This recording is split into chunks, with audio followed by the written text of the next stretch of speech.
The energetics scale of measuring personality is something that we've developed over the last 14 years. And what it does is measure the masks that you're wearing that are covering your authentic self. Especially if you're suffering, you might be stuck, locked in survival mind and not even know that that's where all your thoughts, feelings, and everything you do comes from. We're all on a journey from being asleep to awake. We're on a journey from personality to spirituality. The energetic scale of personality actually allows us to create an observable construct from all of the millions and millions of variables that make up who we are as a conscious, growing, and developing human being. The scale can help us stare ourselves in the eye, essentially, and point us in the right direction by developing self-awareness, self-acceptance, and then that allows you to perform right action. We measure this journey from personality to spirituality in joules, in energetic units, and it can show us where we are in our lives and then provide us with a motivational way to keep pushing forward. So the core message is that our energetic state directly influences our reality. Everything is energy, and mass, including our personalities, have a certain weight to them. Whether this energy is moving slowly or fast, or with high or low intensity, if we're in depressive states or states of thriving, there's going to be a different kind of energy involved altogether. So we have energy that is moving fast and some energy that's moving slow, or with high or low intensity. It makes a world of difference in how we present ourselves, to others in the world. The core message is that this energetic state of how we're functioning, how we're thinking, feeling, behaving, the consequences that we attract, has a certain energetic level to it. Our energetic state directly influences our reality. There's no doubt that higher energy levels are associated with positive emotions and things like spiritual practices. And these lead, of course, to more fulfilling experiences. That's the math. Lower energy, of course, is dominated by negative emotions and limiting self-beliefs. We're stagnant, we're suffering when there's low energy. So that's how we can measure ourselves. And it's a good way to understand if our meters are low, if our tanks are empty, how we need to fill them, and where we are on the journey of life to do so. So it helps us point at where we need to start. So the lower realm of the scale is about 100 to 400 joules, which is the measurement up to 1,000 joules, where we're really functioning at a spiritual level. So this section of the scale is concerned with the personality, the constructed self, molded by past trauma, social conditioning, limiting beliefs, So individuals operating within this range are often driven by fear, insecurity, and the need for external validation. We start off at the base in a survival zone. This is where we're, of course, in fight, flight, or freeze. And this is our primal area to experience emotions like fear, anger, shame, which is a big one, and despair, even bigger.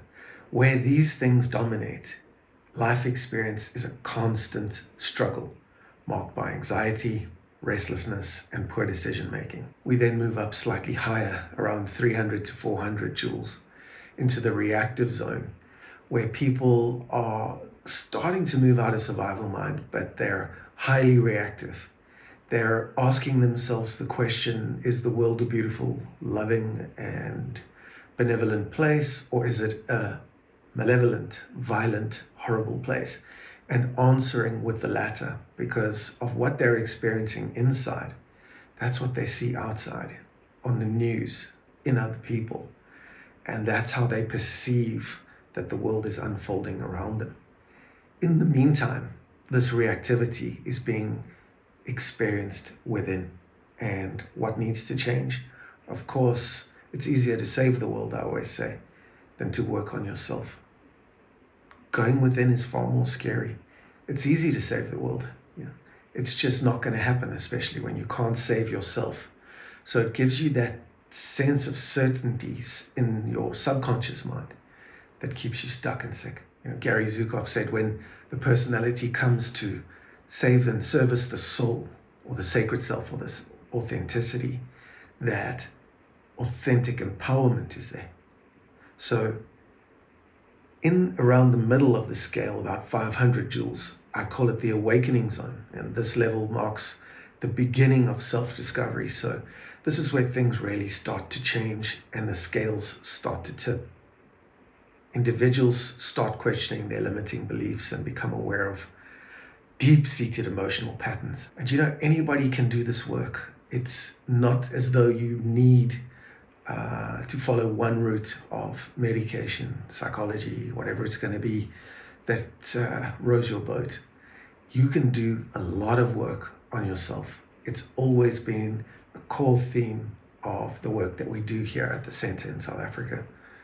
And spiritual work is work within, and everyone must be capable of doing it. Whether you're in the Amazon, in the jungle, with a spear in your hand and getting water out of the river, or whether you're in New York City using AI to help you navigate your day. It doesn't matter. The same solutions are available to everybody. So around this 500 joules is the middle ground of change, and it's good to measure it. It's good to see a construct of something that we've never really seen before. What is a spiritual awakening? There's thousands and thousands of pages on what that might be.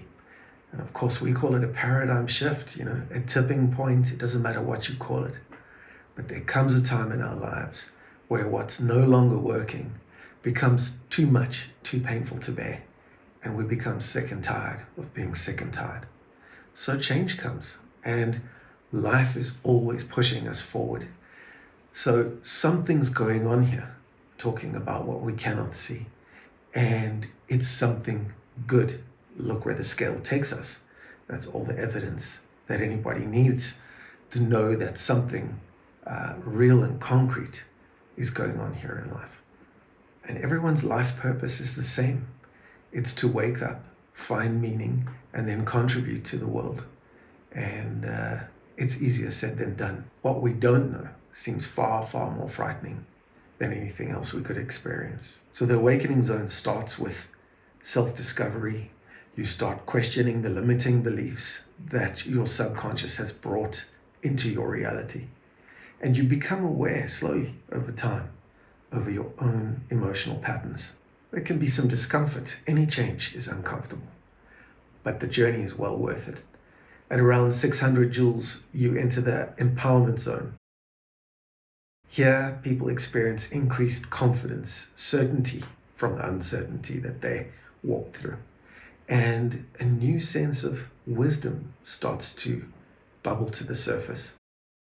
They learn how to regulate their emotions here and make conscious choices aligned with their values. And our values never change. That which is real never ever changes. That's how you test truth and reality. So we start getting into the realm of certainty and wisdom at around 600 joules. And there's no place to go from here but up. And up is called transformation, going above the personality. These realms of spirituality are around 700 to 1,000 joules. And this is really where individuals transcend those limitations of the ego and that mask that they were wearing for however many years it was on. And those masks are control, taking a victim position, being a critic or a judge, and developing an anxious, fearful personality to keep you safe. When we hit this mark, these things are no longer needed. This is the level of integrating that personality and dissolving the masks into our own authenticity. Naturally, emotions like awe, gratitude, and love that were missing in our lower scale start to appear. People call these things synchronicity, but we're energy, we're magnets, and our brain is a literal magnet, and people keep speaking of the law of attraction, and that implies that something's missing. At this level of awakening, at this transcendence zone, you can actually access pure consciousness. You can leave fear behind, and love is really kind, it's really patient, and it endures, it outlasts everything else. And This is the evidence and the science behind finding your spiritual self. At this level, we radiate joy, compassion, and wisdom. And then we really find out who we really are. That 3-word question of who am I is answered at this level. At this transcendence zone, we experience resilience, self-love, gratitude, and self-love and courage as an archetype at 1,000 joules is the ultimate state of self-realization and unconditional love that even the negative, the depression, the anxiety, whatever it's going to be, is driving us towards. We're always spiraling upwards or downwards. So the energetic scale is really a roadmap to practicing personal transformation. It's more than just a theoretical model. The scale serves as a constant reminder that we are not just victims of circumstance, but active creators of our reality, empowered to shape our lives through the energy that we cultivate within. Everything is relative.